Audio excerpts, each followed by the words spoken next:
So let's talk about some study hacks that are so good they almost feel illegal.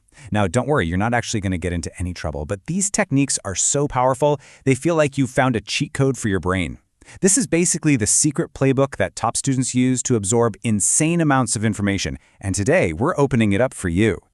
First, to really get why these hacks are such a game changer, you have to understand the problem. For so many people, especially if you're in a demanding field like medicine, learning feels like trying to drink from a fire hose. It's just this constant, overwhelming blast of information, and you're supposed to just take it all in. And this isn't just a feeling, it's a reality. Get this, there are over 1 million new medical facts published every single year. 1 million! The body of knowledge is just exploding. It is literally not humanly possible to keep up by just trying to work harder. Which brings up the big question, right? How in the world do top students, we're talking med students, law students, how do they do it? How are they not just drowning in this information, but actually acing their exams and becoming experts? Well, here's the secret. They're not superhuman. They don't have some magical ability to study 24 hours a day. The answer is they don't study harder, they study smarter. They use a playbook of strategies that are designed to work with how your brain is wired instead of fighting against it.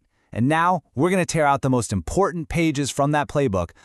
But first, to really appreciate the playbook, we need to talk about why the old methods, the stuff most of us were taught in school, just don't work.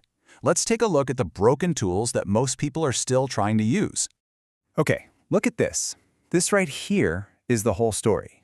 On the left, you have passive methods. This is probably what you're used to, rereading, highlighting everything. It feels productive, right? But it's not. It's like listening to a song once and hoping you'll know all the words.